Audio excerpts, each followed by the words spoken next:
Praise God, church. Hallelujah. I would want to request us to stand so that we can start our service with hymn number 3, O Lord my God. O Lord my God, when I'm in awesome wonder, consider all.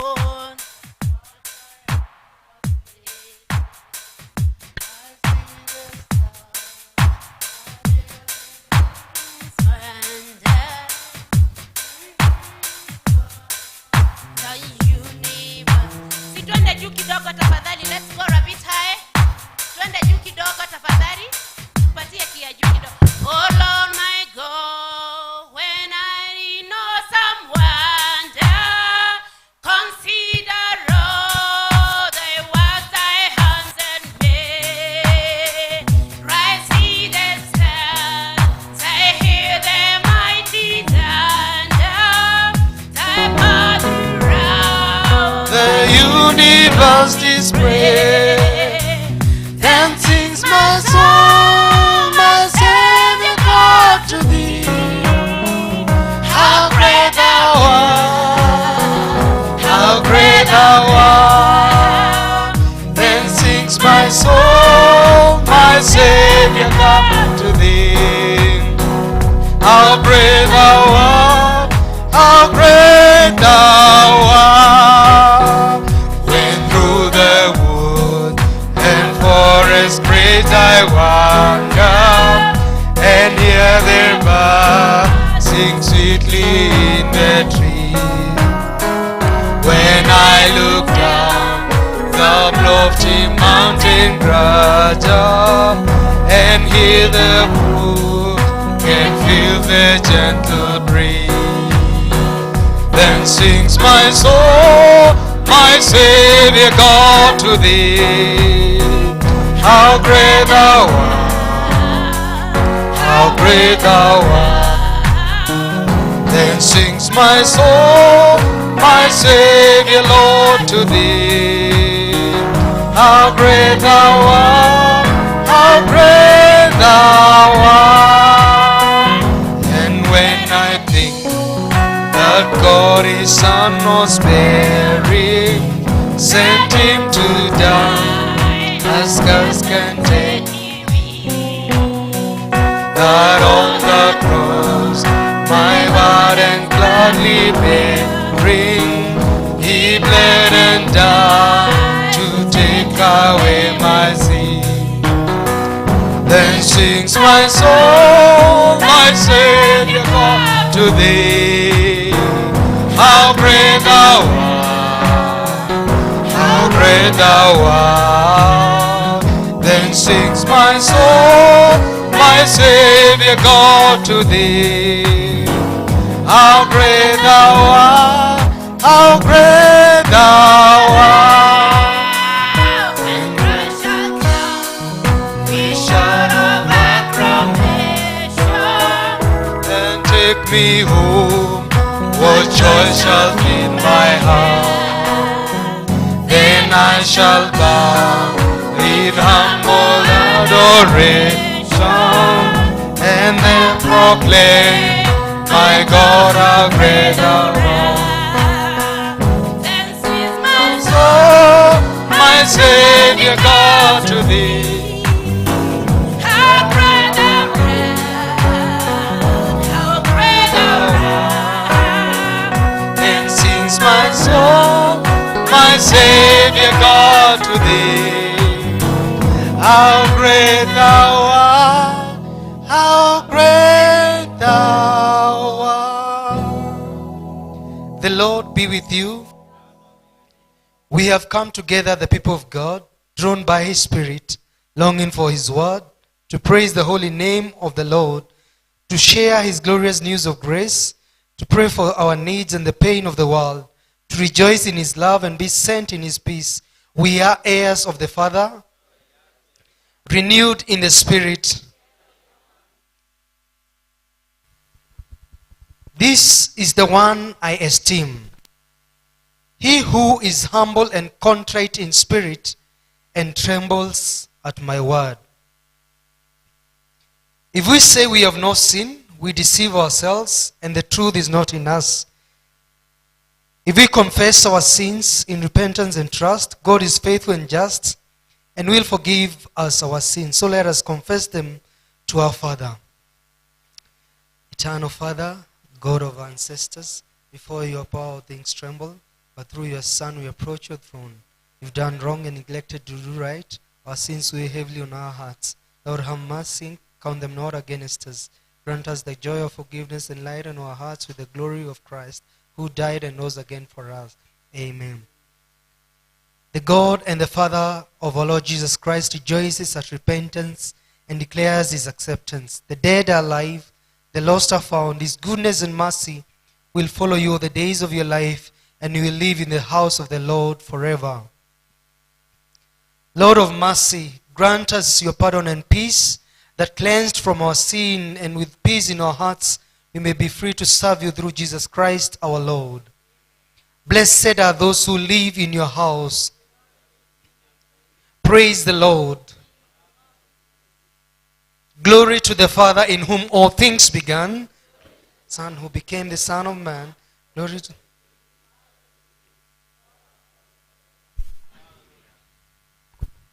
the jubilant song. His gates with thanksgiving in my heart. I will enter his courts with praise. I will say this the day that the Lord has made. I will rejoice, for he has made me glad. I will enter his gates with thanksgiving in my heart. I will enter his courts with praise. I will say this the day that the Lord has made. I will rejoice, for he has made me glad. He has made me glad. He has made me glad. I will rejoice, for he has made me glad. He has made me glad. He has made me glad. I will rejoice, for he has made me glad. I will enter his courts with praise. I will say this the day that the Lord has made. I will rejoice, for he has made me glad. He has made me glad. He has made me glad. I will rejoice, for he has made me glad. He has made me glad. He has made me glad. I will rejoice, for he has made me glad.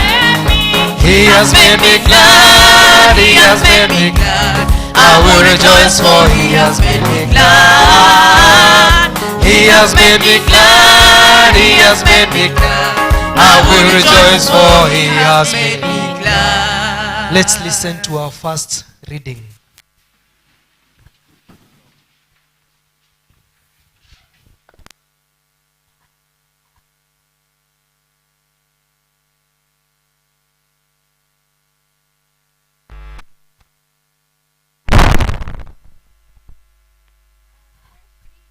Comes from the book of Psalm 21, and it says, Ascribe to the Lord Almighty, ascribe to the Lord glory and strength.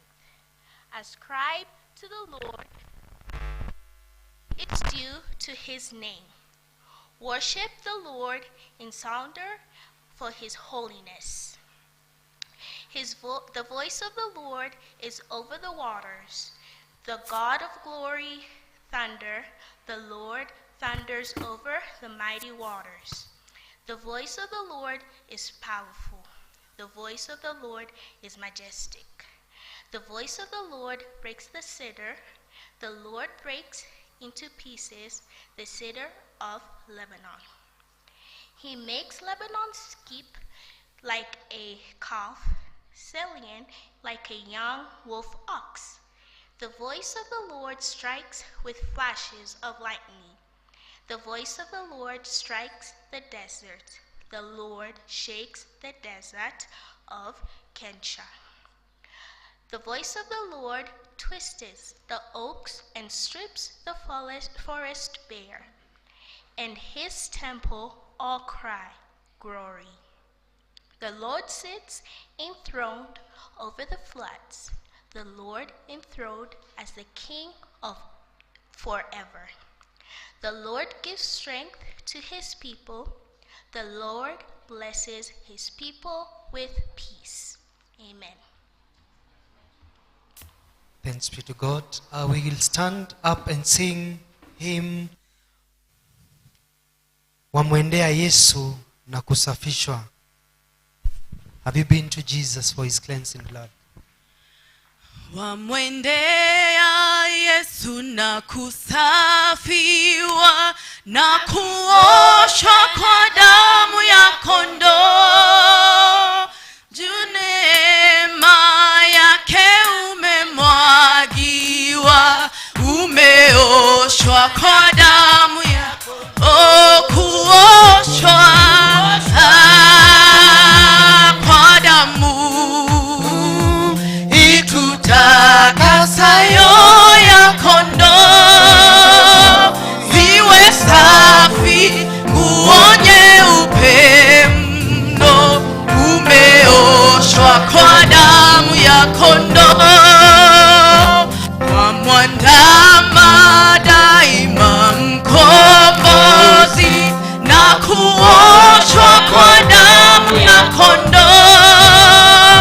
yako ya kumsulubiwa mwakazi, umeoshwa kwa damu ya kuoshwa kwa damu itutakasayo,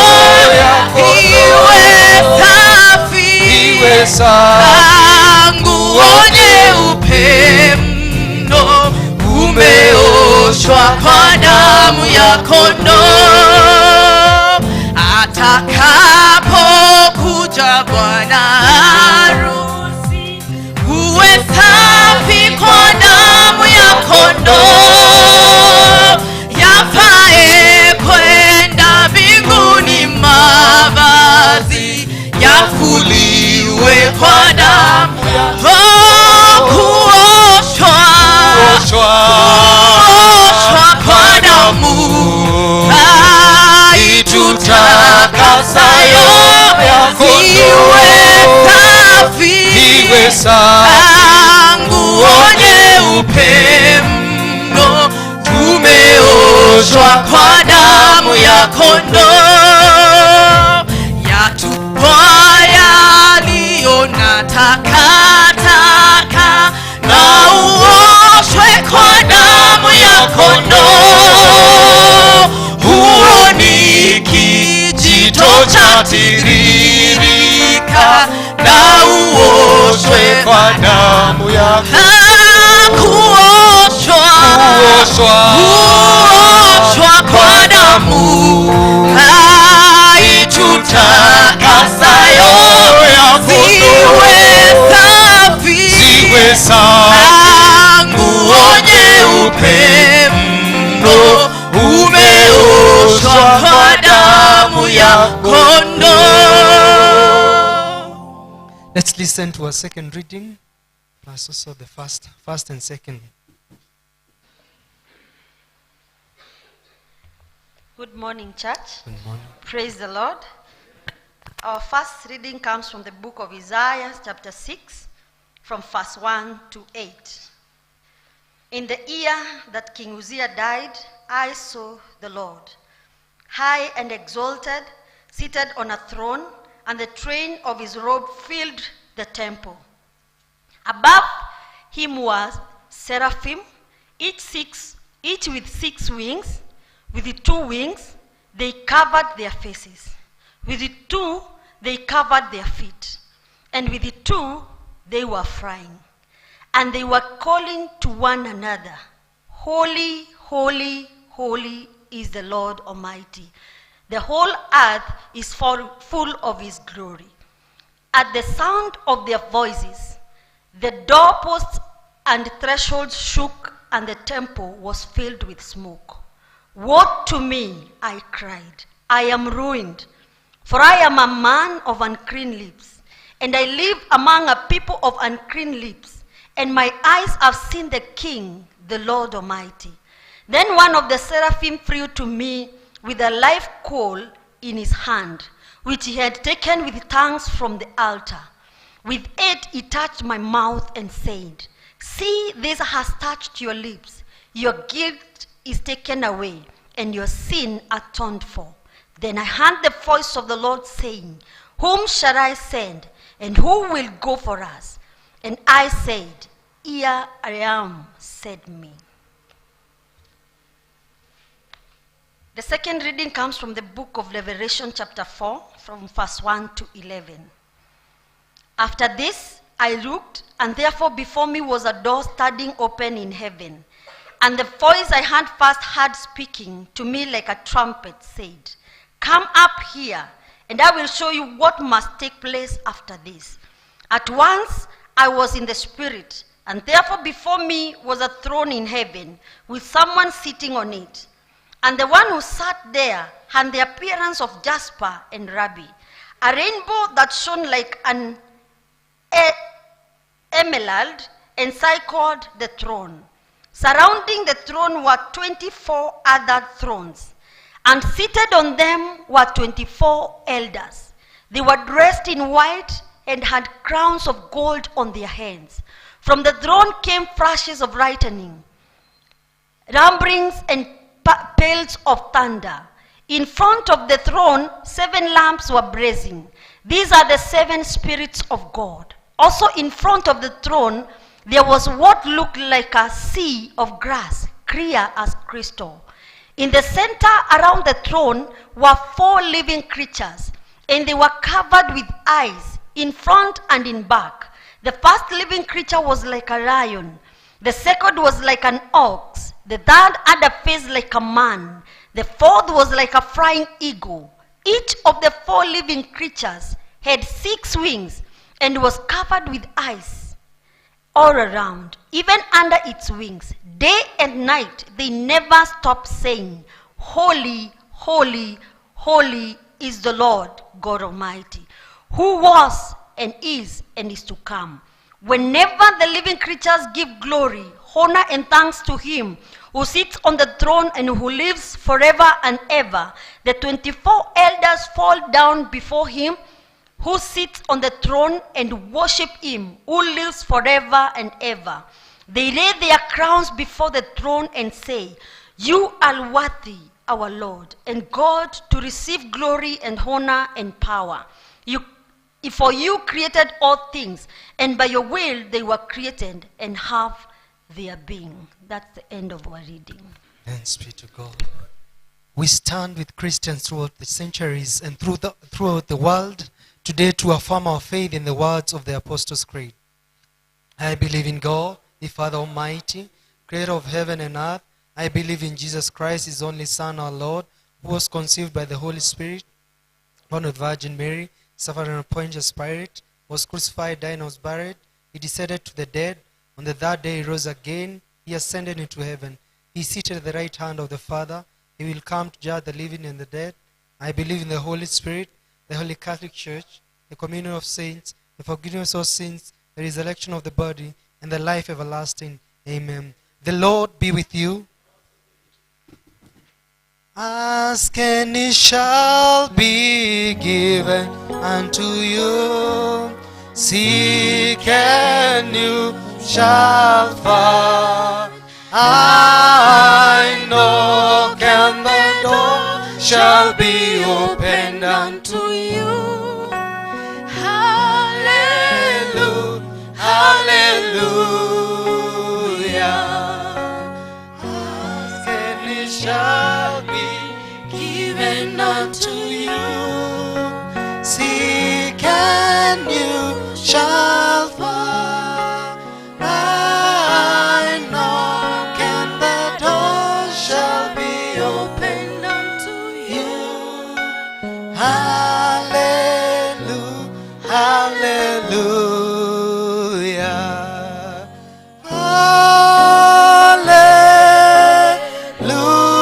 Hallelujah, hallelujah.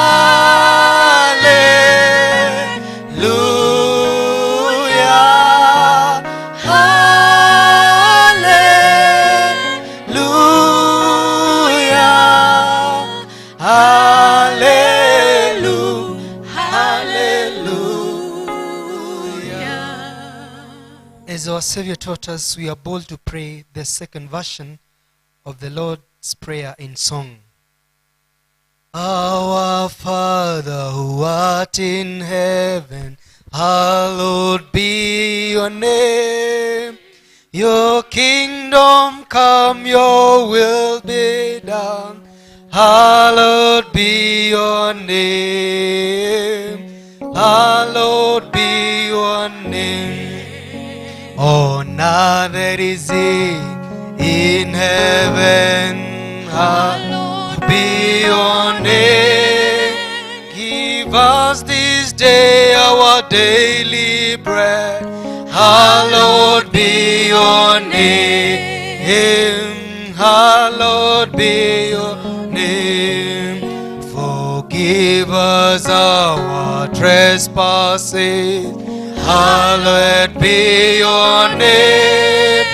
As we forgive those who trespass against us. Hallowed be your name. Hallowed be your name. And lead us not into temptation. Hallowed be your name. But deliver us from all that is evil. Hallowed be your name. Hallowed be your name. For yours is the King, the power and the glory. Hallowed be your name. Forever and ever, forever and ever. Hallowed be your name. Hallowed be your name. Show us your mercy, O Lord. O Lord, guide our president. May your ministers serve you faithfully. In the valley of the shadow of death, like trees planted by the waterside, send us out as the salt of the earth. May the earth be filled with your glory. Today is Trinity Sunday, the second Sunday of Pentecost. From Mark chapter 1 verse 1 to 13. But I'll lead the columns. Holy Trinity, God the Father, God the Son, and God the Holy Spirit, we worship you, adore you, and put all our faith in you. Help us ever to abide by this faith and zealously defend it, for it is eternally abiding. Through the merits of our Savior Jesus Christ, who reigns with you and the Holy Spirit, days without end. Amen. Prayer for peace. Almighty and everlasting God, Father of the Prince of Peace, in returning and rest we are saved. In quietness and trust is our strength. Grant us the blessing of making peace and the joy of seeking justice. Take from our souls all strain and stress, and let our ordered lives confess the beauty of your peace through Jesus Christ our Lord. The prayer for grace. Almighty God, you have been our God through the night. Keep us in your care through the day, walking in the light, bearing witness to your way, seeking first your kingdom and seeing you in everyone. Guide us in the footsteps of your Son, and lead us on the path to your everlasting day, through Jesus Christ our Lord.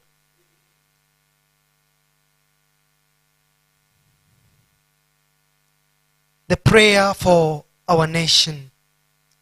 Almighty God, you rule all nations and direct them according to your will. We pray that you will guide our president and all the leaders of our country, so that they may always use the authority which you've given them for the peace of the world, the benefit, honor, and development of our nation, and the good of your holy church, through Jesus Christ our Lord. The prayer for the church. Almighty and eternal God, the only source of power, grant to our bishops, pastors, and all the people of our churches your health-giving spirit of grace, and in order that they may truly please you, pour on them the continued dew of your blessing, Grant this for the sake of our advocate and mediator, Jesus Christ. Let's have a moment of silence.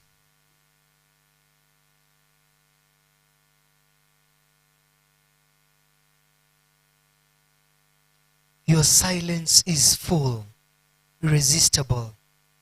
Your presence is joy unspeakable. People drifting into mind, we lift you and pray that they find health in sickness, life in deadness, strength in weakness, light in darkness. Their loss you bear mysteriously. Your peace you share eternally. We'll welcome the praise and worship to come lead us in praises and in worship. And as we worship, we are reminded of our theme. This month is about investing in the kingdom of God. And when I was thinking about investing in the kingdom of God, I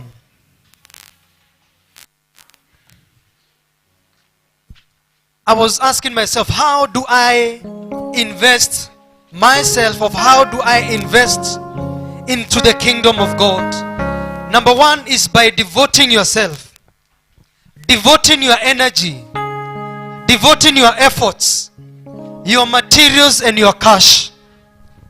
Jesus said this from Matthew chapter 6 and verse 19 to 21. Welcome our praise and worship. We thank the Lord this morning. How are you today? How are you doing? Very fine.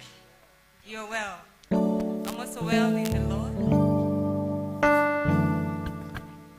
And as we praise today, we always say that when our praises go up, His glory comes down. His glory comes down, right? Yeah. So we will send our praises today. And then He will let down His glory. It's like when you go to visit a parent and they get very happy and their heart is joyful. What do? They release a blessing, right?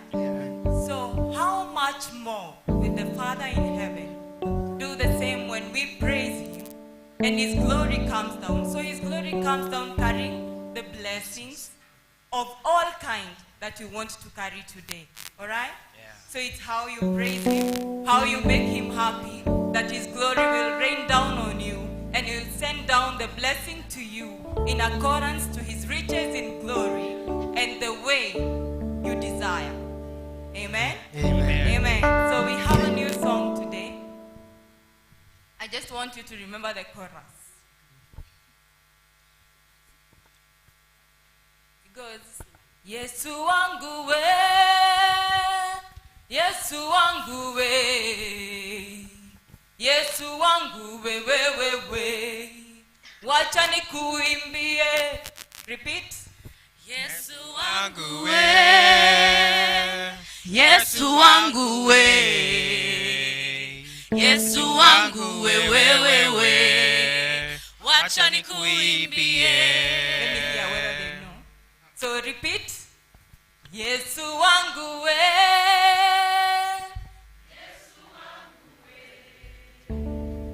Yesu wangu we, wacha nikuimbie tena. Yesu wangu we, wacha nikuimbie. Yeah, that's the only thing you're going to remember from now as we sing, okay? So give me Kitty on that song. Alright, makofi kwa Bwana Yesu.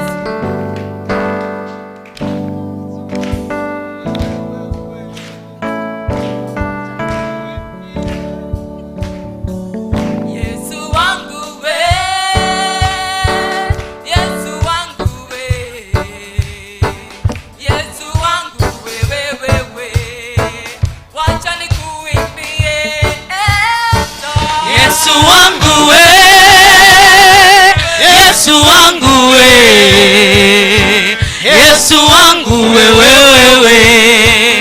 wacha nikuimbie. Yesu wangu we, Yesu wangu we, Yesu wangu we, wacha nikuimbie sema. Yesu wangu we, Yesu wangu we, Yesu wangu wewe, wacha nikuimbie. Yesu wangu we, Yesu wangu we, Yesu wangu wewe, wacha nikuimbie. Yesu wangu we, Yesu wangu we, Yesu wangu wewe, wacha nikuimbie. Yesu wangu we, Yesu wangu we, Yesu wangu wewe, wacha nikuimbie.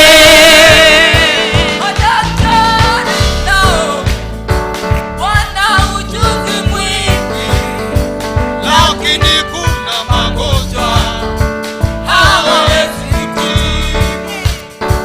Yesu anaposhuka na kuyaponya magonjwa yote, madaktari wanasujudu na kuinua mikono yao na kuabudu igwe. Yesu wangu we, Yesu wangu we, Yesu wangu wewe, wacha nikuimbie. Yesu wangu we, Yesu wangu we, Yesu wangu wewe, wacha nikuimbie. Yesu wangu we, Yesu wangu we, Yesu wangu wewe, wacha nikuimbie. Yesu wangu we, Yesu wangu we, Yesu wangu wewe, wacha nikuimbie. Hasara mamlaka wamepewa na serikali. Ukipatana na wao lazima utii amri, lakini Yesu akiwakamata Kwa Roho wako Mtakatifu, wajisalimisha kwako na kuziweka silaha chini. Oh, na kukuabudu igwe. Yesu wangu we, Yesu wangu we, Yesu wangu wewe, wacha nikuimbie. Yesu wangu we, Yesu wangu we, Yesu wangu wewe, wacha nikuimbie. Yesu wangu we, Yesu wangu we, Yesu wangu wewe, wacha nikuimbie.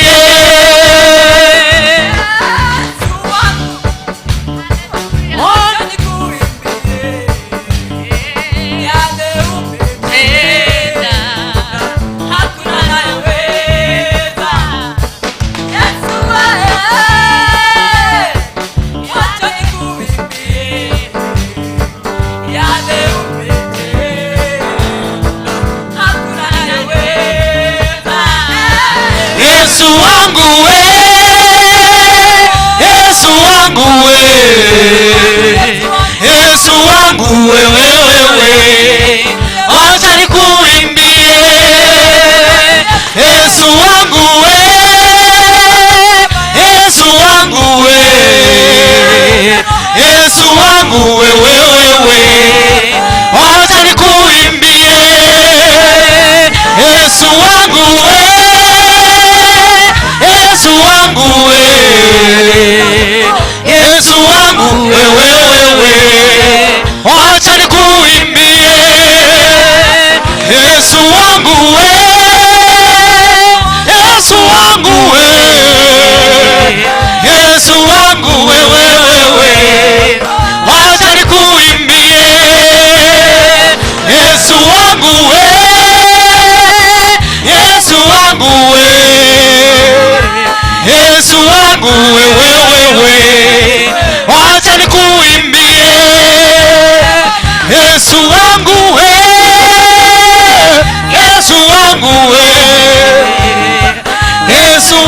wewe, wacha nikuimbie.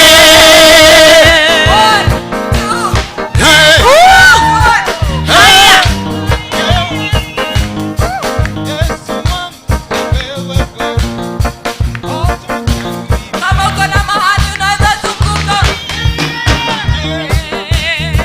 Haleluya. Wacha mimi nikuimbie Baba. Nikupe heshima na maana unastahili. Ria, ria, ria, ria, ria. Oh, wacha nimwimbie huyu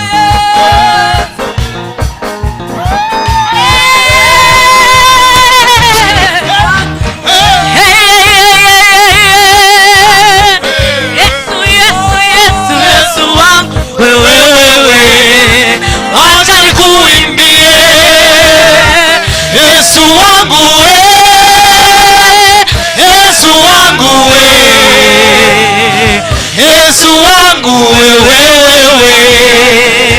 acha nikuimbie. We give you glory, Jehovah. Give you all the glory. Hallelujah. Give you all the glory.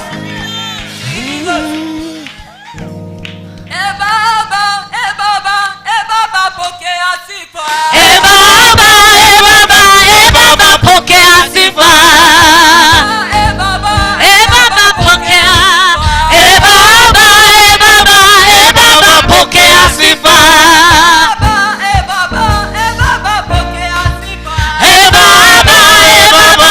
Baba, pokea sifa.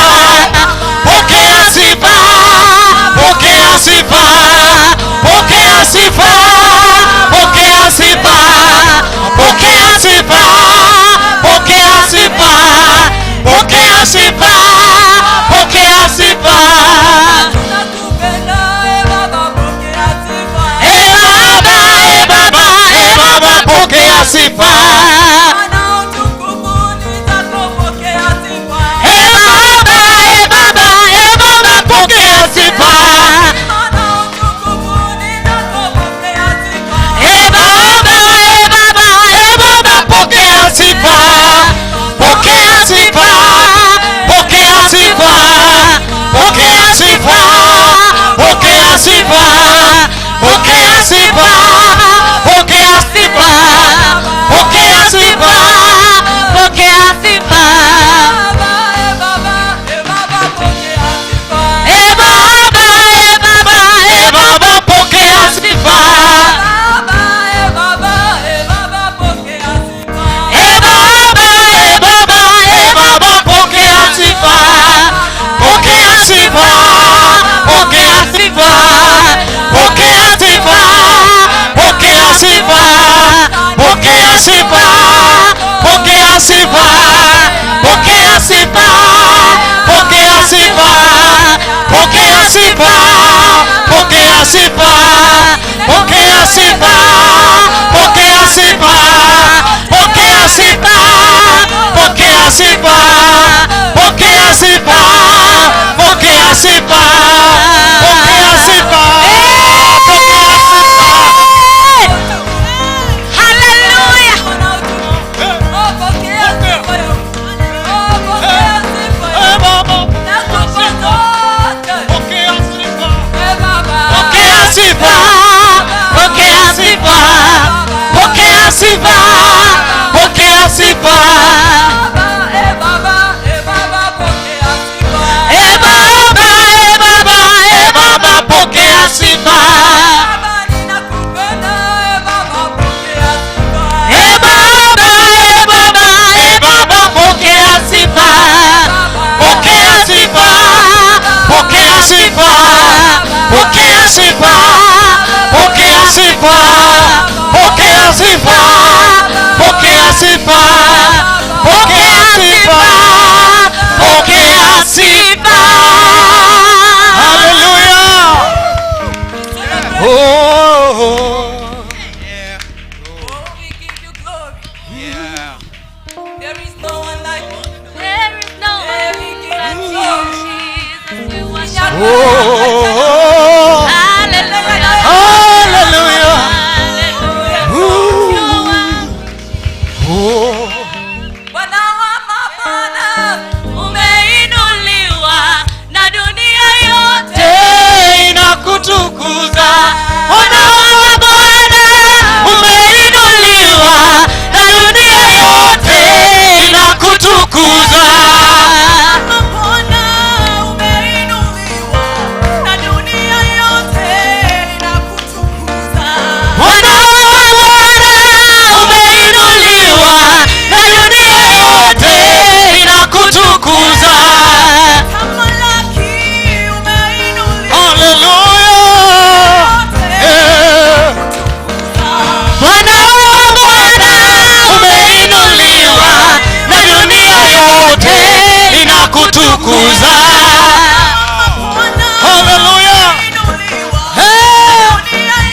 worship you because you are God.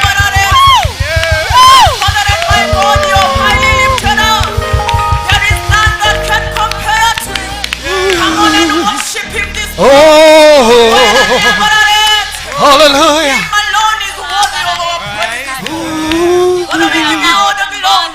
Hallelujah. We adore you. Oh, We God. acknowledge your greatness in our Oh, lives, God. my Father. We acknowledge your presence in our midst, so Holy You Spirit alone of the rules living and God. reigns, Jehovah Won't you Lord. continue We give to you all that glory reign, this morning, oh God. Won't you We continually acknowledge that reign, you alone Jehovah are Lord God. God Almighty? We acknowledge that Because there all is the none glory like you, and all the Jehovah. honor belong to We you, acknowledge that Jehovah. you live You and are dwell worthy, above. you are worthy, you Ah, are come on worthy. and We worship him declare this your morning. greatness, Jehovah. Oh, we You give you can all be the glory. compared to none. Oh, God. You can be compared to none, Oh, Jehovah. Your oh, greatness is oh. great, Jehovah, Lord God Jehovah. Almighty. We can We never honor you find this any like morning, you, Jehovah. Jehovah. Won't We you accept cannot the find We a worship more you sacrifice because of you our are than God. you, Jehovah, oh Lord God Lord. Almighty? Wewe I peke pray yako for my ni ministry, mwaminifu. Jehovah. Wewe Lord, peke you are yako God who did my unastahili. stuff. Wewe Lord, I peke pray, yako Jehovah, Lord unaketi God katika Almighty, kiti cha that enzi. my thoughts may Father, be we assimilated worship to you. your will, Jehovah. Continually, Jehovah, Lord God Almighty, renew my mind, my Father, Lord. I honor you, King of Kings and Lord of Lords. You're worthy, Jesus. Mungu Hakuna mwingine kama wewe. unaishi. Jehovah, Lord, tuabudu wewe ni Mungu. Mkono wako ni mkuu sana. Mungu Mwambie yeye unaishi. anaishi. Mungu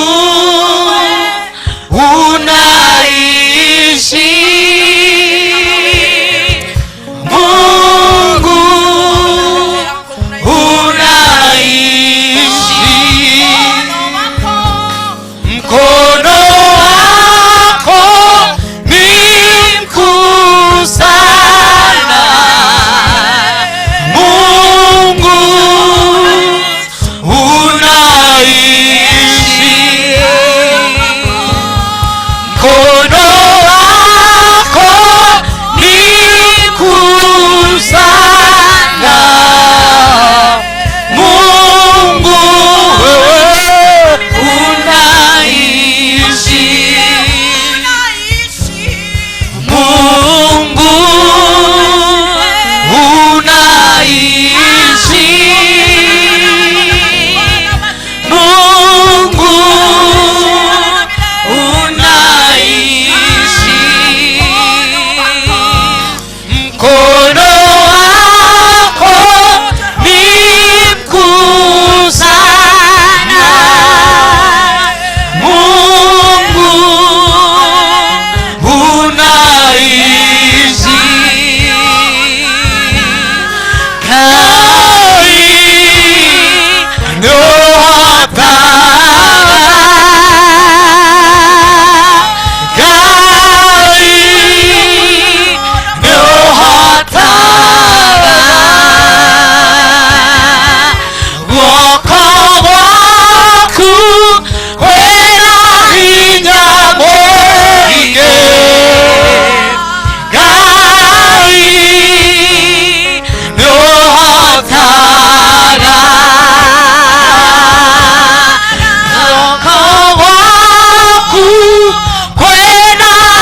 against.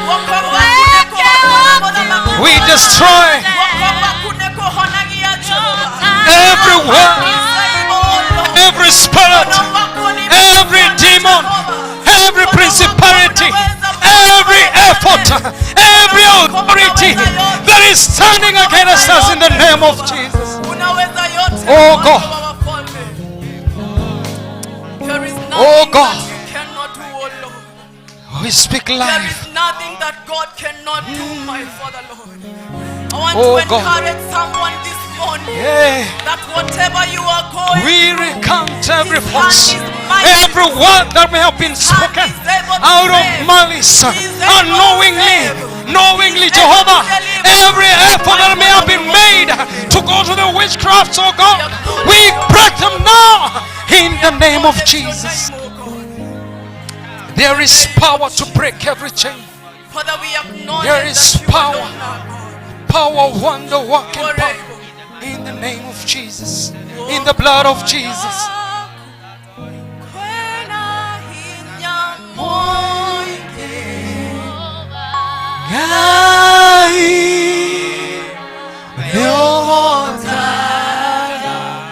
Hey, help me sing.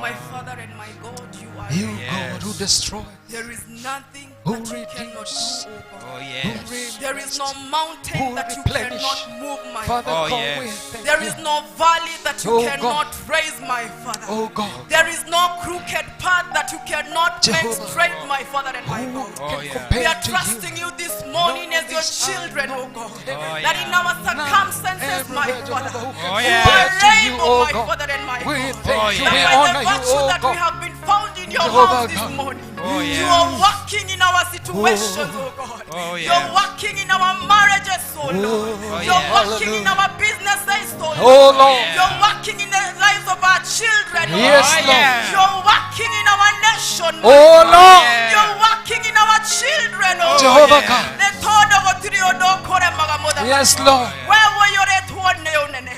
Na igoro ya kugotire na gotikangi akayogetawe. We worship your name this morning. We acknowledge your majesty, O Lord. Together we acknowledge that there is no other God like you, Lord.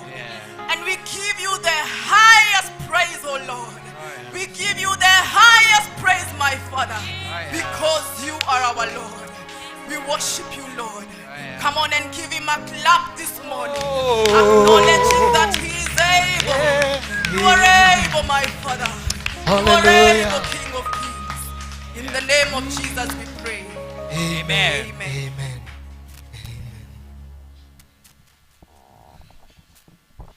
Mawe koma mwathani nema kugegania kuneneyo na guteo wagirire kwambarario mawe koma mwathani nema kugegania kuneneyo na guteo wagirire kwambarario gutire na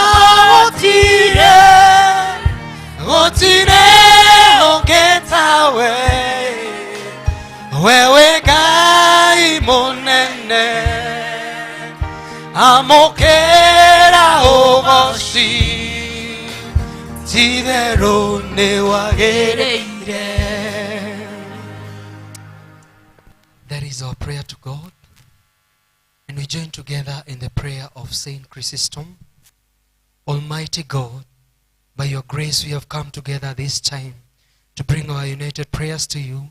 And you have promised by your Son Jesus Christ that where 2 or 3 are gathered in his name, you will be in the midst of them. I feel now, O Lord, our desires and petitions as may be best for us, granting us in this world knowledge of your truth, and in the world to come life everlasting through Jesus Christ our Lord. Amen. Bwana asifiwe. Are you blessed? I am more than blessed. Praise Jesus. At this point, you will allow me, mchungaji, to break protocol a bit and welcome one man and one woman to just testify of what God has done. Hallelujah. One man.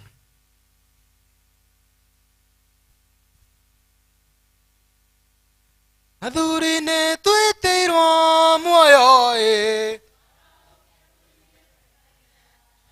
Athuri nĩ twĩtĩirwo muoyo ĩ.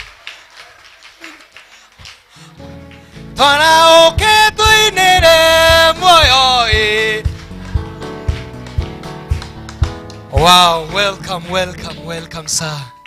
Thank you so Hallelujah. much, Tom, Thank you. Mchungaji, and the congregation. Praise be to God. Praise again. I have come here because I didn't have an opportunity. I have not been worshiping with you, as you've noticed, for quite a while. I think it's been over 2 years that I've been away. And I praise God that I'm back, if only for a short while.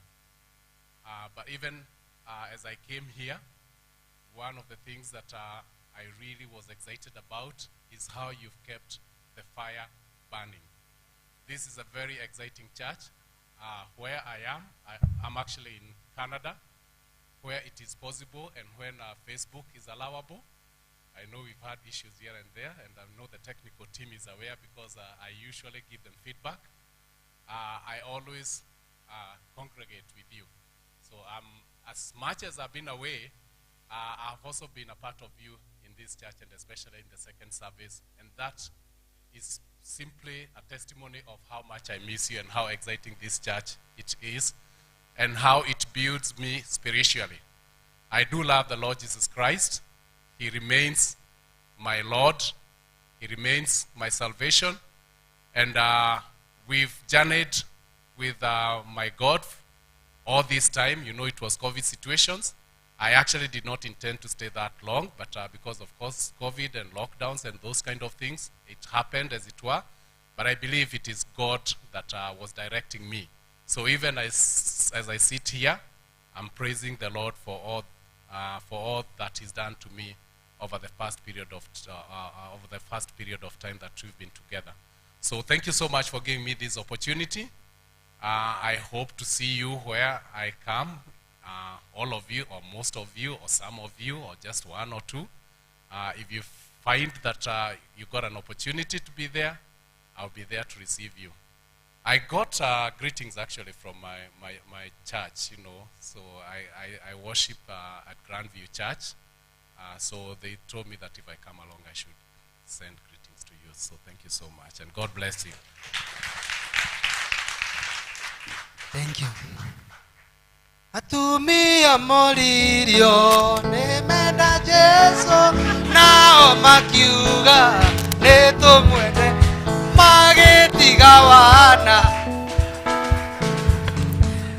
Praise God. I think today Nazarenes have got a lot of testimonies because Karanja Dareki is a member of Nazareth. Eva there is our chair. I am a member of Nazareth, so I think we are blessed, and we thank God for that. Praise God. I have been away for a while. A long while. Gina mutugateri ni daga kuhura.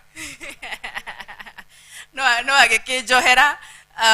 But I'm glad I'm back, and I thank God because He has kept me, He has restored me, He has given me more grace and more zeal to be back to serve Him. Praise God. And I am happy because He has given me the opportunity and a way to serve. Praise God. Anyway, the reason I am standing here is because I have a testimony.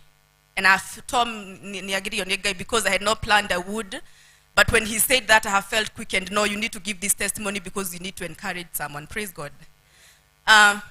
Nazareth is my team. And that team is in my heart. I love Nazareth team. And God knows I do. The other thing that is so much in my heart is this project. It is so much in my heart. Yes, Lucy. And at times, ne contribute. First of all, Nazareth, we are not late. we are coming. I know we will hit our target because we believe in God. However it has been, we know that our God is at work and he's going to come and reward us. So we are not worried. We are trusting God. I'm one of the people who have been really willing to give, very willing to give, but you're not able to give because you find financially you're not really able to do at the moment. And I really feel, because I'm one of the people who really push people, like going to the inboxes and pushing people. But you're pushing people when you know you're really pushing them, but you're not even going to give anything. But I thank God because people respond when they do. So I wanted to give a testimony about yesterday. I was a guest of Nazareth yesterday. And because this is our birthday season, we had said that when it's on your birthday, you become a guest on that day. And when we decided that, I felt in my heart, Lord, I want to be a guest on that day. I really want to be a guest on that day. So about a month ago, I was seated and I thought, I want to believe it's the Holy Spirit quickened me, that I turned 33 years old. And so I thought quickened me, why don't you give 33,000? 1,000 for every year that you're turning. And as I felt that thought, I felt, Njoki, are you crazy? What are you even thinking? And so I felt the thought and I brushed it away. And I was like, oh, hiyo tu ni mimi nafikiria. And then in the evening, somehow I had not planned. My husband came home and I told him, Mimi, I was quickened this and this and this to give 33,000. Him being the funny James that he is, he told me, I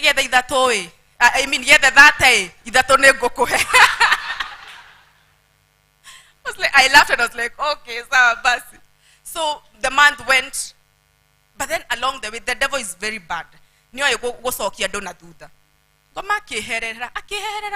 can't be able to make it. Because in my head I was like, even if I'm not able to, I'm going to talk to people. But then, long story short, they got also discouraged along the way. And I did not even bother myself again. I did not even talk to anyone. So, Friday, Saturday, birthday, I was washing clothes at night and a wave of sadness came over me and I started becoming angry and asking God, why can't I be able to give 33,000? Why am I struggling right now? You know my heart, I want to give and I want to give.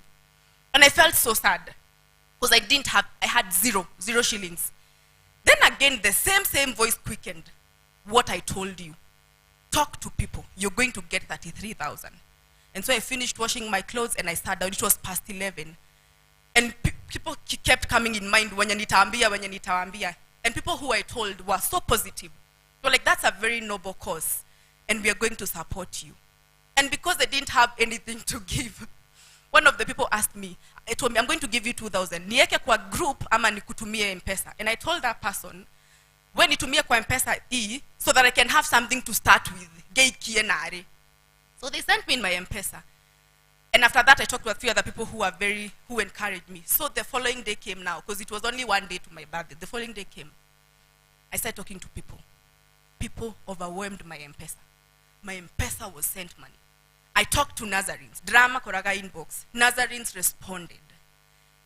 Around 11 at night, I was almost giving up. Nilikuwa less 1,500. But I was feeling, no God, we said 33. Nidre na miaka 31. Drakin ya 33. Lazima to hit.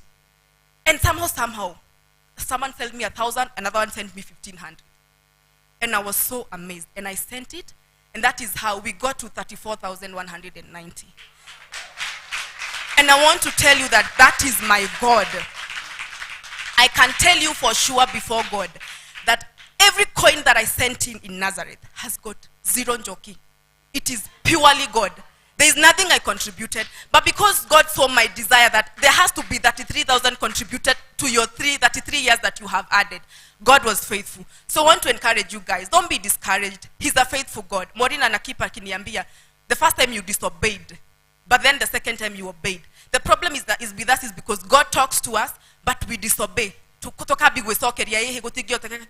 he has already sent a word. And he's not a man to lie. When he sends his word, he follows it to fulfill it. So come on, people, trust in God. God bless you. Amen, amen. Mimi nipungue, wewe uongezeke. Mimi nipungue,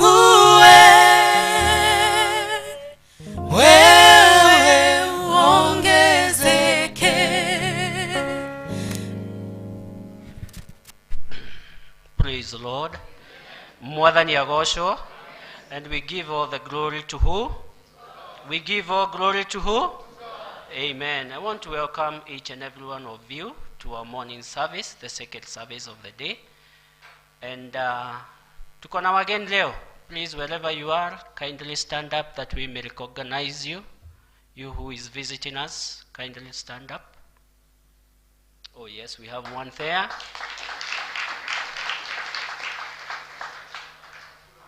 Hata kumna mwingine. Kindly tell us your name and where you are coming from. Bwana Yesu asifiwe. Nampenda Bwana, ameniwezesha niko mahali hapa. Mimi natoka Western, naitwa Kezia Genzi, kutoka sehemu inaitwa Bungoma. Namshukuru Mungu sana. It's the first time mimi kushiriki katika kanisa la AGC, but all is good. Mungu ni Mungu tu. Nambarikiwe na hayo. Karibu sana. Praise God. Amen. Praise God again. Kwa majina naitwa Lucy. We came to visit another Lucy over there. Yeah. All I can say, God is good, because for us to get here, it was a big hiccup, but now I'm here and I'm grateful for God. So, amen. Thank you so much. Thank you to the team that is taking us through the service this morning. Mungu abariki sana. And I want to go straight to the notices of the day. First, with is Thanksgiving for the support that you gave to the DMA last Sunday. Your contribution is highly, highly appreciated. And may the Lord give you much more to give for the gospel. Amen? Amen. From our vicar, on coming Sunday, it will be baptism for the infants, so in the second service. So please come early, them that have the children to be baptized. Make sure you're on time so that everything will go well through the service. There will be Holy Communion for the age that for the Ruaka region, Ruaka in Kiajogu. It will be on Thursday, the 16th of June. And then Kagodo and Gituaba, it will be on Friday, 17th. So them that have the old with them, prepare them early until the vicar comes for that service. Amen? All the ladies in the house, praise the Lord. Amen. Munko. Ai, siwasiki, hata mchungaji amesema. Munko. We all belong to the diocese of Mount Kenya. Sindio? There is a census that is being done for all the ladies in the Anglican Church. Amen? And so due to that, Irene, uko wapi? There she is. Make sure you meet Irene after the service during the tea. Wakati munakunywa chai, mkutaneni na Irene for that exercise. Amen? Our evangelist, ako wapi? Okay. This is his year and his time and his season. And so, on June 19th, he's inviting us for a pre-wedding party that will be held at ACK St. Michael's and All Angels Banana starting at 2 p.m. Christians in the house, do we promise to support our evangelist? Do we promise to support our evangelist? Higher. Please make sure that you note that on 19th, it will be his pre-wedding. Amen? And above everything, to muombe. Sindio? Without the prayers, it is all in vain. But with God and prayers, everything is possible. Amen? Amen. Death announcement. We regret to announce the death of Jeremiah Mutekaromo of ACK St. Titus Gasharage Church, Lumenye Zone. Is the He is the husband of the lay leader Joyce Mute. Family and friends are meeting at their home daily for prayers and burial preparations along Jamuka Drive.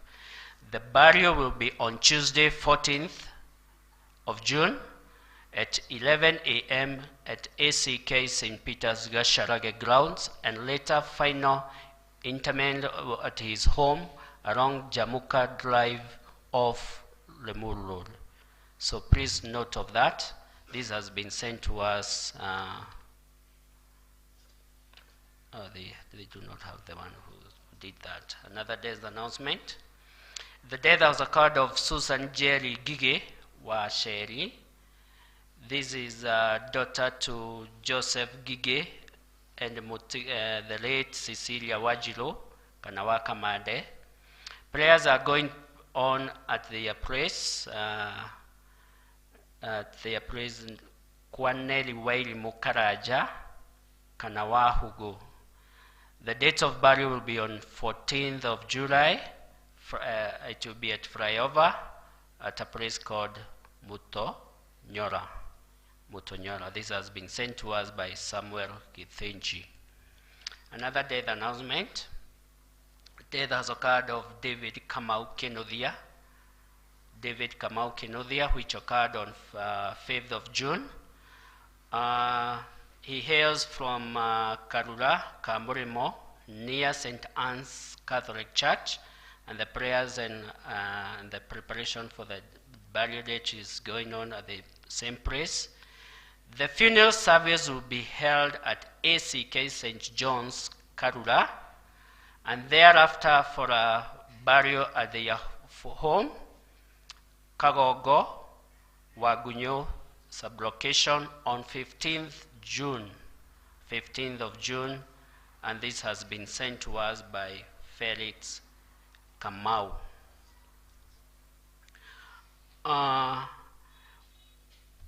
This is how we have given for the development. Team Jerusalem, they have given a total of 1,530,045 shillings. Let's give them a clap. Team Judea, 1,508,009 shillings. Please give them a hand clap. Team Bethlehem, 1,204,016 shillings. Please give them a hand clap. Team Nazareth, Joki pesa yako sasa dio hii. 960,626. We have given a total of 5,203,101 shillings toward the project. So we have a balance of 796,899. Hiyo pesa tuko nayo? Tuko nayo? Are we able to give more? Yes, because the steel work imeisha. The steel work for the roofing, roofers, can we get it? It has been done, and from this week it will be the work of iron sheets. Tunaenda sasa tukufanya the iron sheets. The steel work is totally done. And after that, tunaingia kwa madirisha. So let's get ready. Let's get our pockets ready so that we do that work. Okay? And also toward the team of Nazareth. Please take note of this. On 26th of June, you'll be having your celebrations for your birthdays. Amen? You will have a cake. And so during that day, tufanye hesabu kama Joki amefanya. That the years that the Lord has blessed you, how much can you give on 26th of June as you celebrate your birthdays? Amen? Team Judea mko? The men in the house of Judea, are you there? Tafadhali, let's meet after the service as we have tea. Sisi tunajipanga mapema. So please, the men in the house of Judea, let's meet when we are having a cup of tea, okay? At this time, I want to invite Eva. He has something more to say. Thank you so much. May the Lord bless you. Amen. Amen.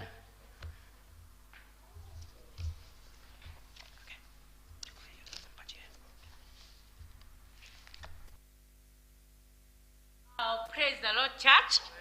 Bwana asifiwe. God is good and all the time. Amen. This morning I want to give a testimony first before I say what I wanted to say. I thank God so much of the worship that we have had today.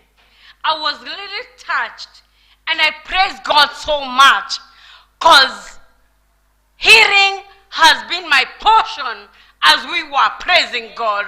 I thank God and I tell him, he is my healer. He is my everything.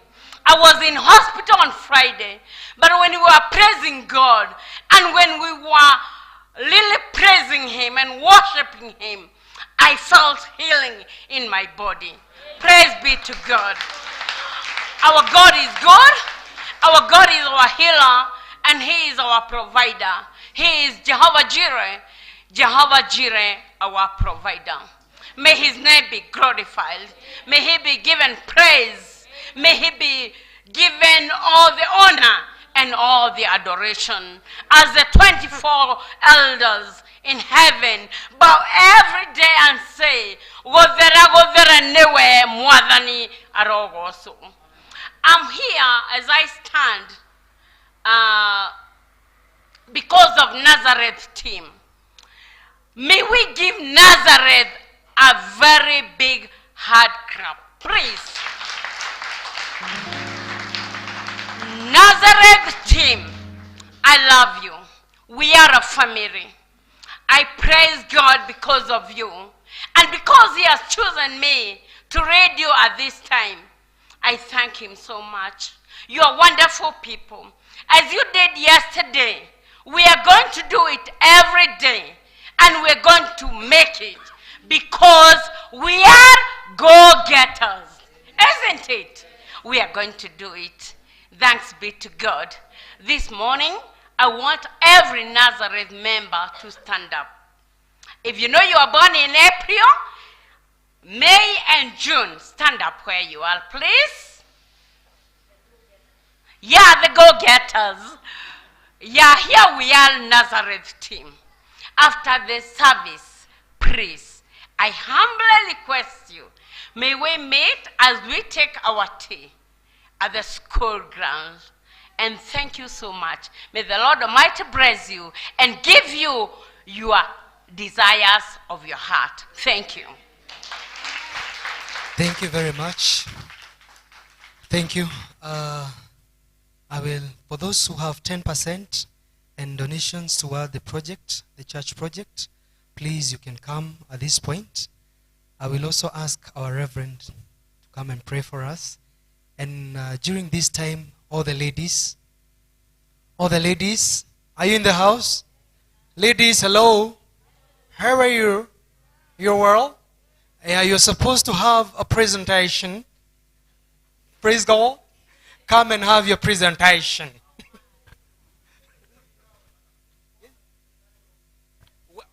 Mageta idire, ladies mainage new do our time.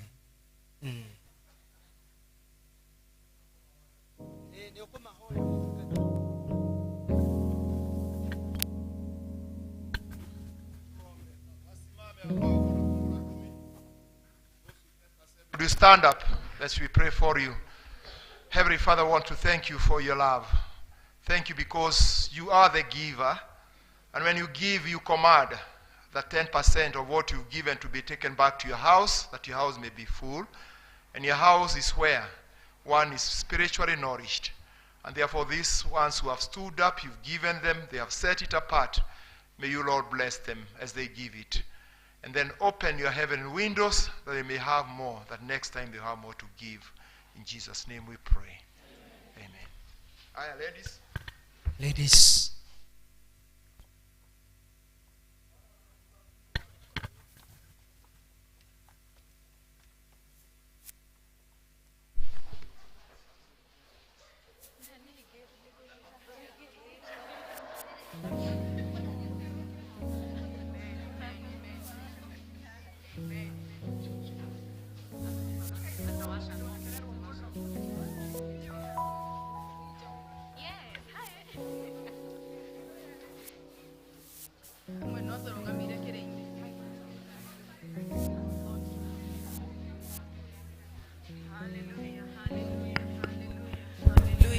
Hallelujah. Hallelujah. Praise God. I think to we can't fit all of us. Some of us can stand. And wenye wako pale tafadhali wacheni tukue pamoja. And those that are outside, thank you. Thank you. Come in. The ones that are outside, kindly come inside. Amen. Jehovah da kwa bararia. Jehovah da kwa bararia. Jehovah da kwa bararia. Moro ibara wako gegania. Da kwa bararia. Jehovah da kwa bararia. Da kwa bararia. Jehovah da kwa bararia. Da kwa bararia. Jehovah da kwa bararia. Moro ibara wako gegania. Oh, gariora naga. Naria maroro anani. Aria masharagya moyo. Wakwao kama shonora. Asyo madugudagera. Moro o mahuru jania. Moraika waku Jehova. Amadi. Oda kwa bararia. Jehova da kwa bararia. Jehova da kwa bararia. Jehova da kwa bararia. Moro ibara wako gera. Oda kwa bararia. Jehova da kwa bararia.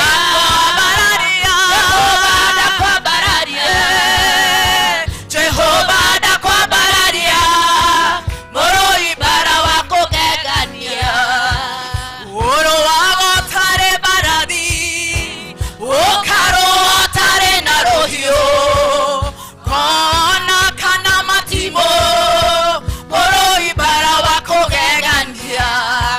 Nakahiga nakeboda.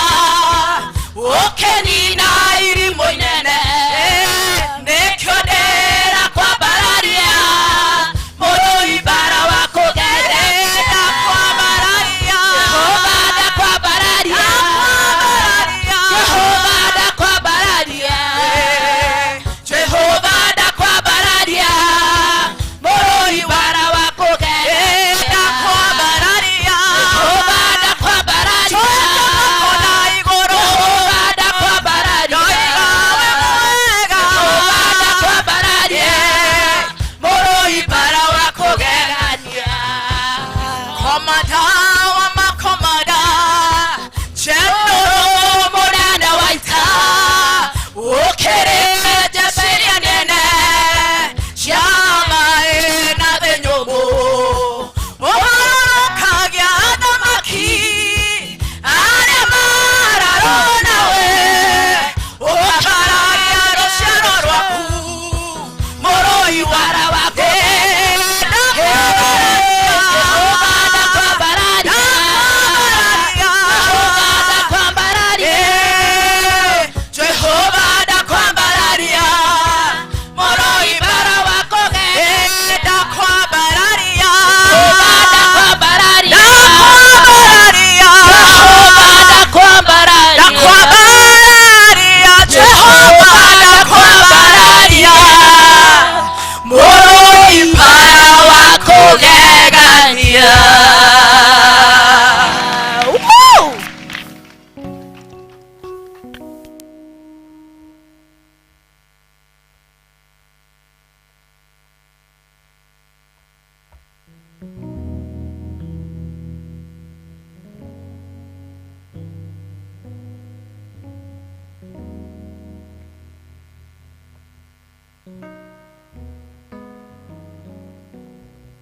Thank you very much, our mothers, our sisters, and our daughters.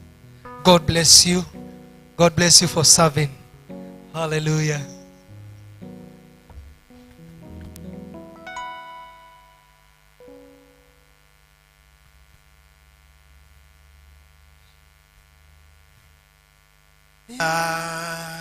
Jehovah da kwa bararia. Jehovah da kwa bararia. Moro ibara wako gegania. Indeed, God You are a great God. You fight all our battles. And we want to thank you for bringing us into your house. Arise and scatter the devils. Arise and scatter up the enemies concerning our lives, even today in the name of Jesus Christ. And let your people celebrate of the victory that you're going to give them. Lord, we thank you. When the enemy comes in like a flood, the Lord God Almighty will lift up a standard. Lift up a standard for us, Jehovah. In the name of Jesus Christ, we thank you, we love you. As we listen to your word, let us understand and let us be able to do that which that you're going to speak to us. It is in Jesus' name we have prayed and believed. Amen. Praise the Lord. My name's Henry because of the visitors. And I love the Lord as my Lord and Savior. Therefore, I have come. It is not by might, not by power, but by the Spirit of God. Praise the Lord. Throughout this month, if you look at our calendar, we are talking about practical investment in the kingdom of God. And when my brother was starting, he said that all the things that we do spiritually, financially, physically, for the sake of the kingdom, it is an investment that you are making. And I thank God because those who have spoken earlier on, they have spoken about almsgiving, kingdom service,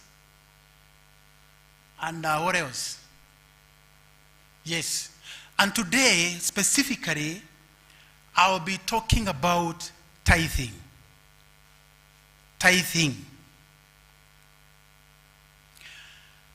By this time, all of us know that tithe is simply 10% of what God has given to us.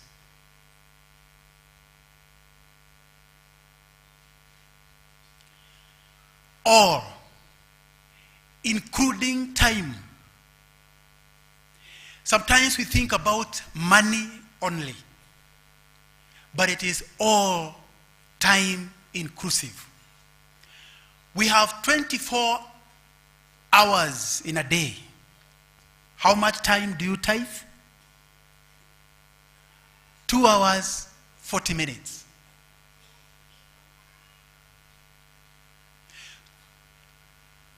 There is an expectation in heaven that in those 2 hours and 40 minutes, you will fellowship, you will have a fellowship with your God.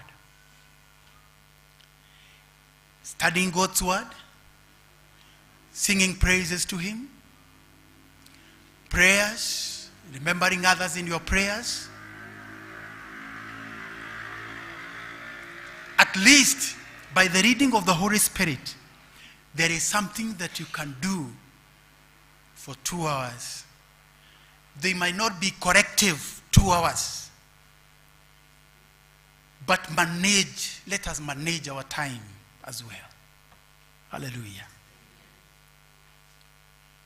So that we can be a blessing to many and also a blessing in the kingdom.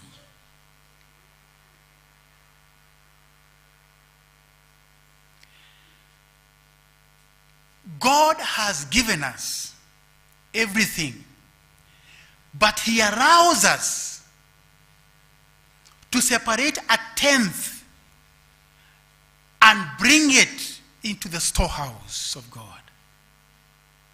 And the storehouse is the house of God. 10% is different from almsgiving. There are people who say that the 10% that you can go around giving the 10% outside there. No, not at all. The 10% is supposed to be received by the priest in the house. That is in the house of God. Praise the Lord. So don't touch the 10. When God gives you the 100, he's expecting that the 10 you bring into the storehouse, and then you can use the rest, 90%. Let's look at Genesis.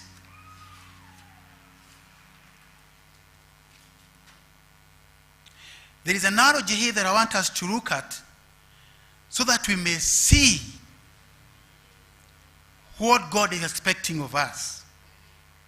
Genesis chapter 2 and verse 15, the Bible says, "Then the Lord God took man and put him in the Garden of Eden to work it and take care of it. And the Lord God commanded the man, 'You are free to eat from any tree in the garden, but you must not eat from the tree of the knowledge of good and evil, for when you eat of it, you will surely die.'" This is a story that we know since our childhood.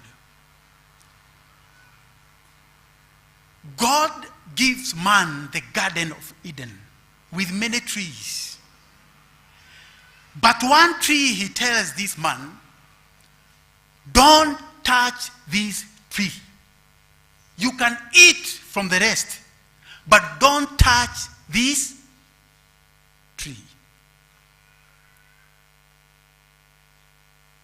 And this is exactly what he does when he gives us the money that we have. He tells us, "I've given you everything, but the 10%, please don't touch it. Because it belongs to me."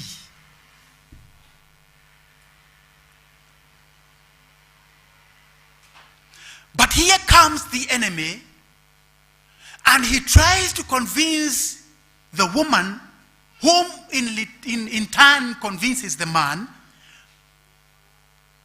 that what God meant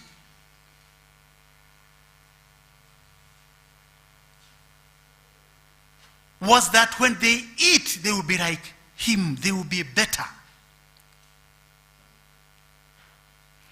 And so they disobey God, and they eat from that tree. This is exactly what happens when we receive our monies. There is so much that goes on in our mind. When the Spirit of God is trying to remind us of the tithe, that we take the 10% aside, that we may bring it into the house, into the storehouse. And there are so many things that are running into our mind. Is it really God? You mean I should part with 5,000? I should part with the 10,000 and bring it into the storehouse? And then he starts to bring issues that are pending in your life. Starting counting them one by one.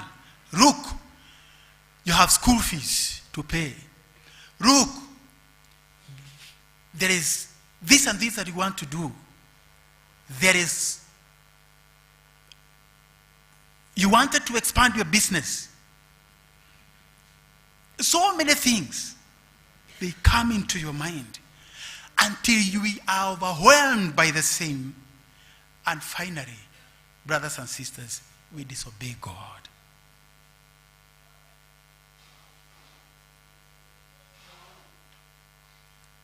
Praise the Lord.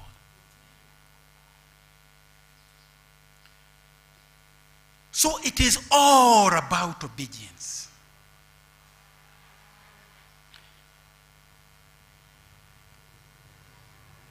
The man of God, Saul, was told to go and kill the Amalekites and not to carry anything.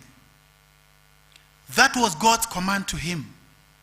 But instead of doing that, the Bible says that he took the best, the things that he saw as good, he kept them.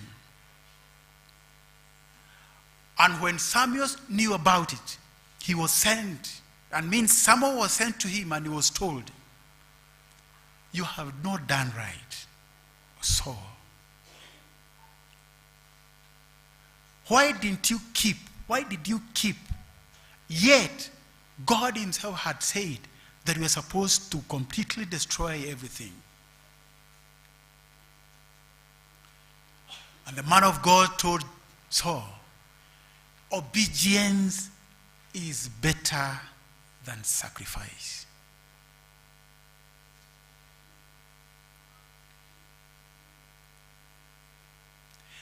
And this is the call that I'm making today. And we shall make a prayer that God is going to put into our hearts the spirit of obedience, that we shall be able to move by the Spirit of God into doing that which God wants us to do. Paul said, sometimes I want to do, but I find myself not doing.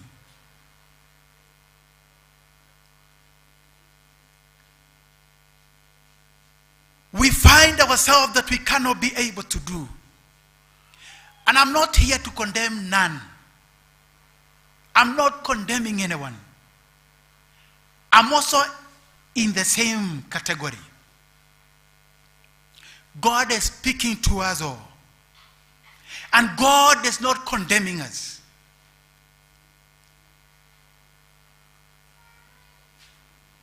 But God wants to help us. Because this is a covenant. It is an agreement that when we do our part, God does his part as well.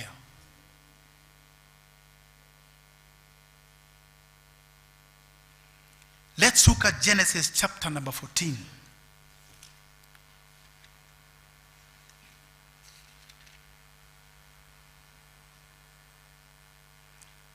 Specifically, verse 17.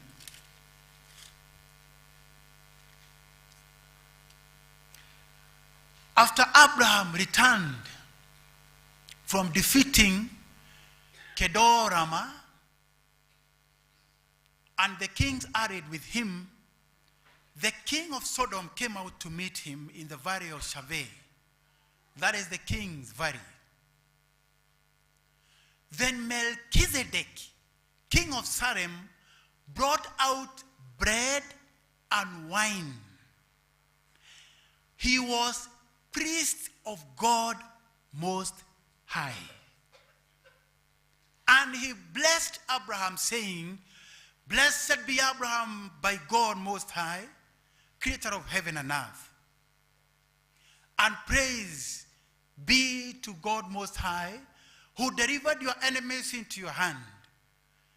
Then Abraham gave him a tenth of everything. Hallelujah. Abraham goes to rescue Lot with his army. And he comes back with lots of blessings.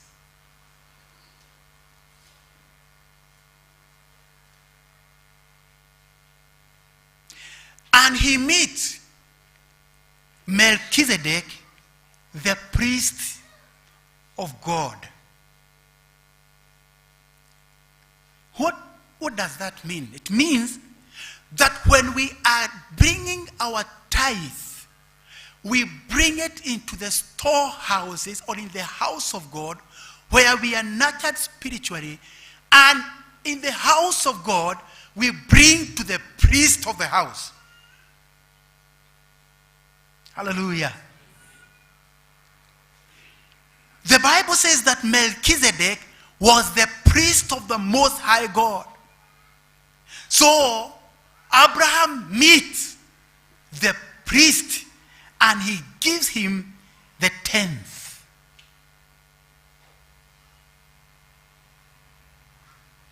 And in return, the priest is holding bread and wine. These are covenant elements.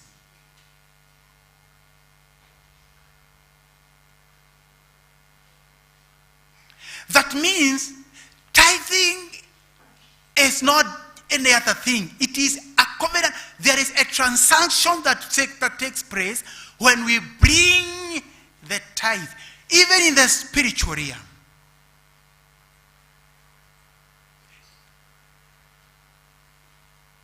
What happened at this time?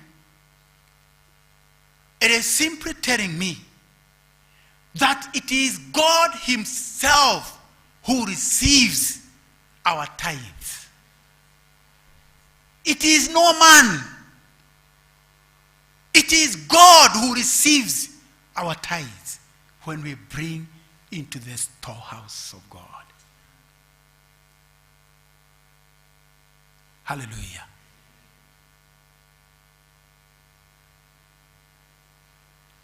And so after Abraham gives the tithe, the priest speaks words of blessings.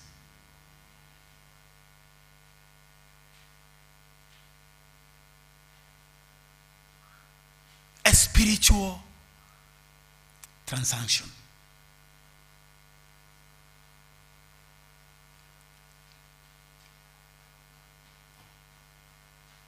So please, brothers and sisters, as this person was obedient, so we can be obedient as well. We can be obedient. When God gives, let it be the first thing that is going to come into our mind, that we bring the tithe into the storehouse of God.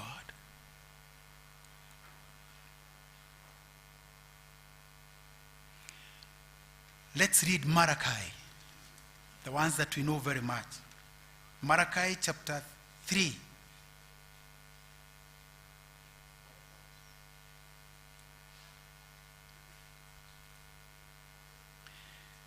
From verse number 6, going down.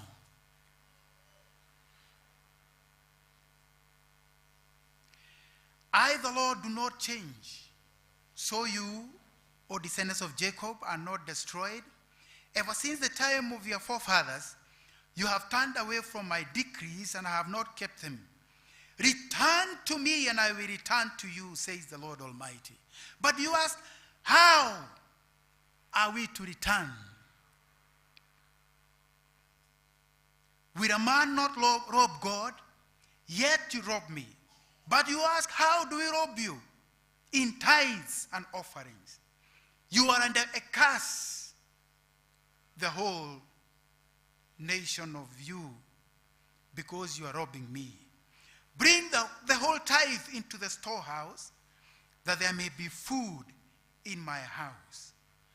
Then test me in this, says the Lord Almighty, and see if I will not throw open the floodgates of heaven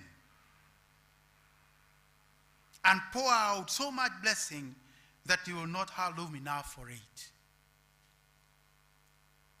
So it is a covenant, it is an agreement that when we bring into the storehouse, then God is going to open up the floodgates of heaven, the blessings of tithing.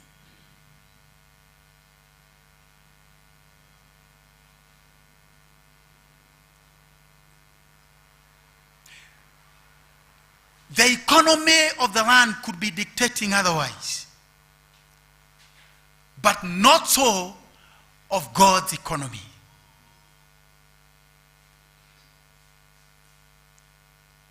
God is able to do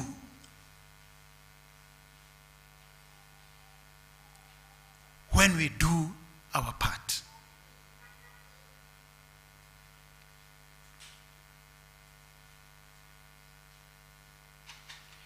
You will have so much blessing and you will not have room enough for it. Apart from that, the Bible says that I will prevent pests from devouring your crops. Whatever is destroying our businesses, whatever is making our money to go, the Bible says, God says, He is going to prevent all those things that are eating up our monies. He will prevent them from doing so.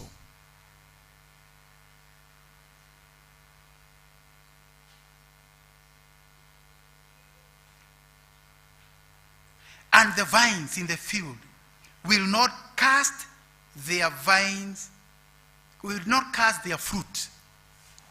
That means there will be no barrenness. Says the Lord God Almighty. Then all the nations will call you blessed, for yours will be a delightful land, says the Lord God Almighty. Praise the Lord. All the nations will be calling you blessed, because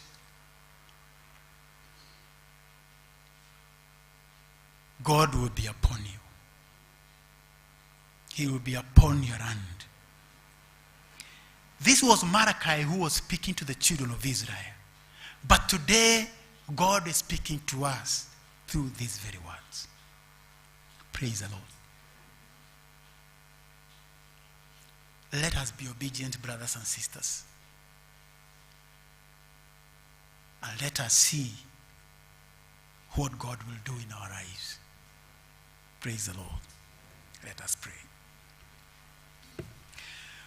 Father God, in the name of Jesus Christ, we thank you. We bless your name because of your goodness again and your mercies. Your mercies are new every morning, and even this morning your mercies are still very fresh upon us, oh God. We pray in the name of Jesus Christ that you are going to forgive us instances where we've not gone right, we've erred, we have disobeyed you, oh God. Have mercy upon us, Jehovah. We call upon your name. The Bible says that whomsoever shall call upon the name of the Lord shall be saved. Forgive us, O God, and cleanse us by your blood one more time. Empower us this day, O God, to be obedient. Sometimes we try, sometimes you're not able. But, O God, by the Spirit of God, we shall be able. You told Ezekiel, and I will write upon my children a new law in their heart, and give them a new spirit in their very heart, that they shall be able to be obedient. Oh God, help our infirmity today. Help our infirmity, Jehovah, that we may be able to be obedient, Jehovah. We cry unto you, O God. Help our infirmity. Hear us from heaven. Don't let our land to be cast, O God, in the name of Jesus Christ. We ask for your blessings this day.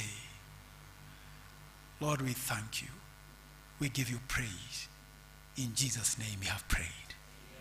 Amen. May God bless you so much.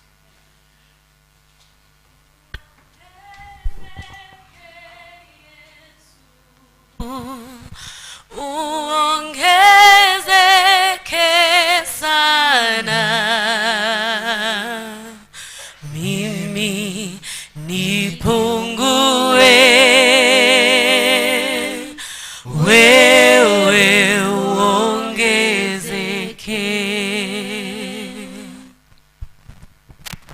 Thank you very much for the word. Very encouraging. God bless you. To give our offering, Rufus, give us this hymn. We all rise up, please.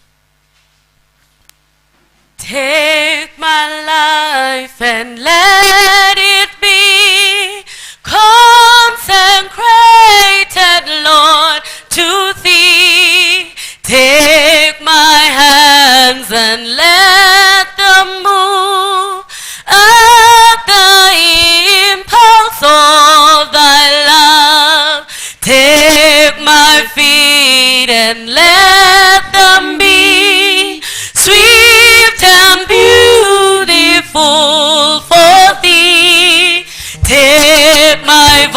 voice and let me sing. Always only for my King. Take my lips and let them be filled with messages from thee. Take my silver and my gold, not a mite would I withhold. Take my love, my God, I pour at thy feet, its treasure store. Take myself and I will be ever only all for thee. Take my feet and let them be swift and beautiful for thee. Take my voice and let me sing. Always only for my King. Take my lips and let them be filled with messages from thee. Take my silver and my gold, not a mite would I withhold. Mighty and everlasting Father, we want to thank you because you have put in us that we should not come into your house empty-handed, but with our substances to bless your name and to worship your name with. We pray in the name of Jesus Christ that you're going to sanctify this one that has been brought at this very altar.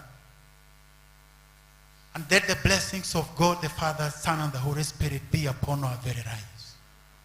Everything that concerns us, Almighty Father, let it be blessed of thee to the honor and to the glory of your name.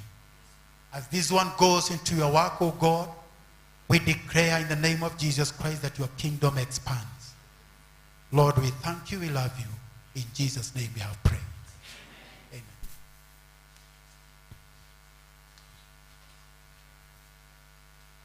Allow me, church, to welcome our Reverend. They're ready to give us the final blessing and also the final prayer.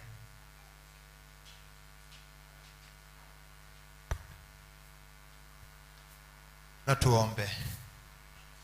Heavenly Father, we thank you, we worship you, we glorify your holy name for who you are. We humble ourselves before you, Lord, because we are not good to you, because we sin to you many a times in our lives. And you always come to challenge us, and as you have challenged us on how we utilize our time.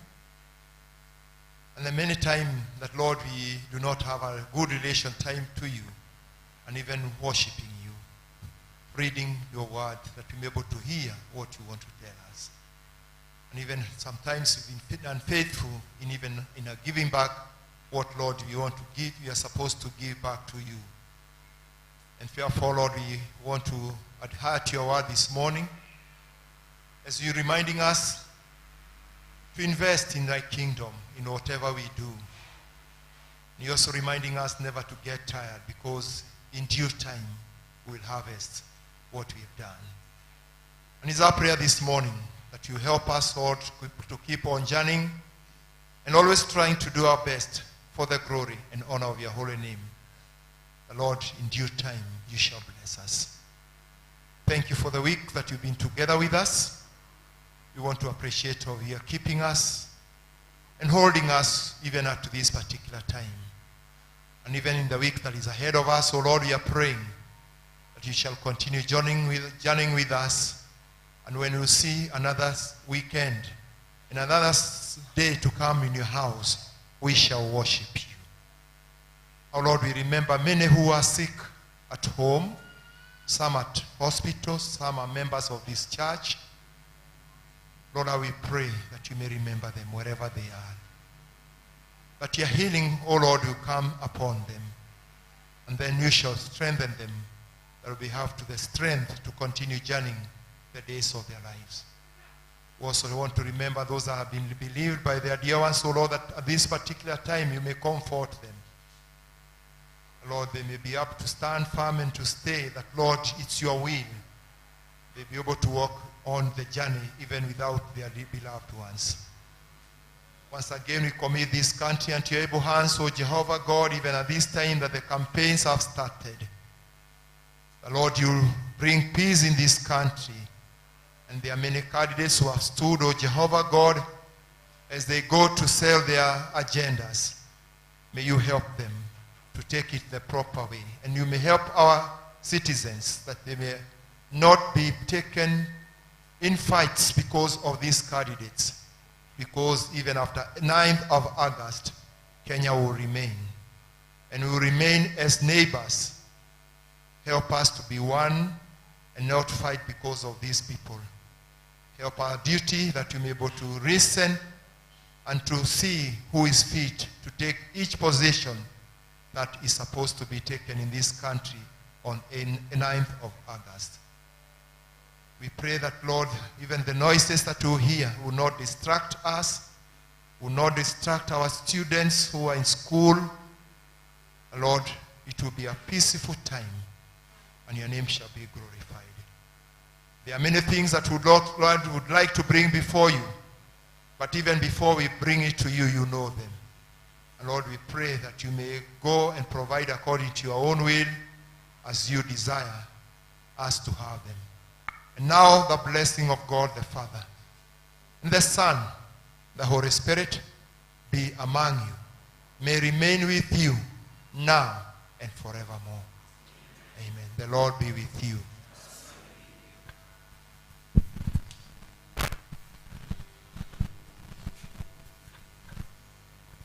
Thank you very much, Becca.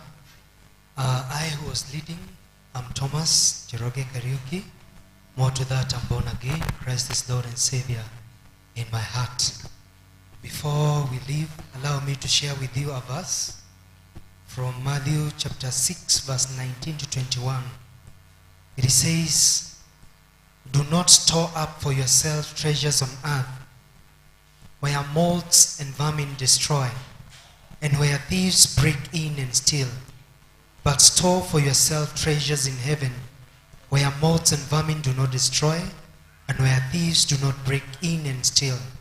For where your treasure is, there your heart will be." Praise God. Have a lovely week. God bless you. God bless your going in and your coming in. Our recessional hymn. He leadeth me, oh blessed Lord, oh what sweet heavenly comfort from.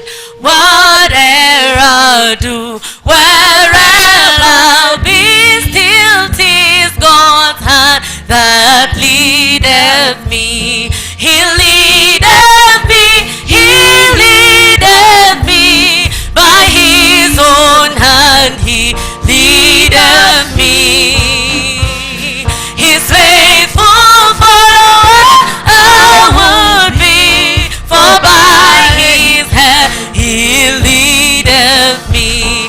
Lord, I would place my hand in thine, nor ever murmur, nor repine. Content whatever, Lord, I see, still 'tis my God that leadeth me. He leadeth me, he leadeth me, by his own hand he leadeth me. His faithful follower I would be, for by his hand he leadeth me. And when my task on earth is done, when by thy grace the victory's won, and death calls with, I will not flee, since God through Jordan leadeth me. He leadeth me, he leadeth me, by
1, 2, 1, 2.